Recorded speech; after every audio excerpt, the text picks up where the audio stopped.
Emanationism versus Emergentism, a Neoplatonic-emergent framework. In a Neoplatonist framework, emanationism is a fundamental concept where existence flows outward from a single unified source, the One, into various levels or hypostases. These levels are characterized by decreasing levels of unity and increasing multiplicity. Emanationism is deeply rooted in the idea of a top-down, hierarchical structure of existence.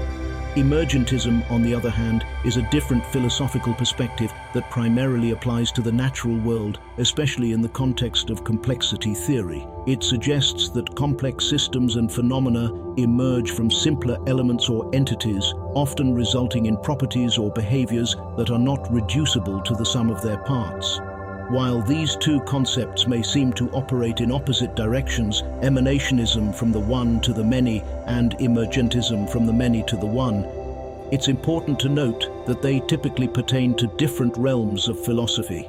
In some abstract and metaphorical sense, one could speculate about an inversion of these concepts, but such a transformation would likely require a significant departure from traditional Neoplatonism and Emergentism, as they are not inherently compatible due to their different domains and methodologies. It's essential to respect the integrity of these philosophical concepts and apply them appropriately within their respective domains. Philosophers and scholars often engage with both Neoplatonism and Emergentism to explore different aspects of reality, but they typically do so independently rather than attempting to directly invert one into the other. Creating a framework that attempts to fuse Neoplatonism and Emergentism is a challenging endeavor, as these philosophical systems have fundamentally different orientations. Neoplatonism emphasizes a top-down, metaphysical approach, while Emergentism focuses on bottom-up, naturalistic explanations. However, here's a simplified conceptual framework that seeks to bridge aspects of both. 1. Holistic emergence.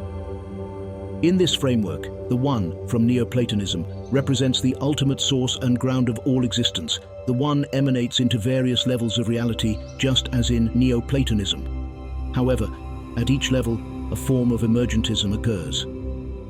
2. Progressive complexity. At each level of emanation, complexity emerges from the simplicity of the previous level. This complexity gives rise to new properties, entities, and interactions that were not present at the higher levels. 3. Emergent properties. The emergent properties at each level are not mere additions, but fundamentally new qualities that arise due to the interactions and organization of the entities at that level. These properties are not predetermined by the One, but result from the inherent potential within the system. 4. Hierarchy of being. Similar to Neoplatonism, there's still a hierarchy of being, but it's now a hierarchy of complexity and emergence. Each level builds upon the previous one, creating a cascading structure of existence. 5. Unity in diversity.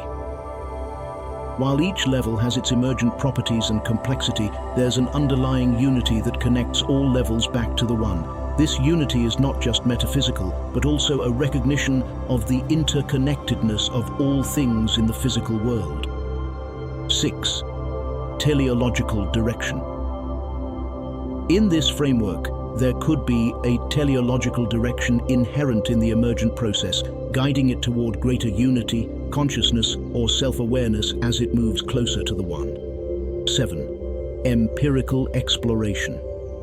To validate this framework, one would need to explore and analyze various phenomena from both Neoplatonic and emergent perspectives. This might involve studying spiritual experiences, consciousness, and the emergence of complexity in the natural world.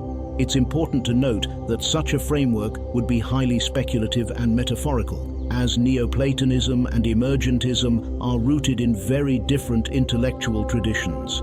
Integrating them into a single coherent system would require significant philosophical and metaphysical innovation. Additionally, the success and acceptance of such a framework would depend on its ability to provide meaningful insights and explanations for various aspects of reality.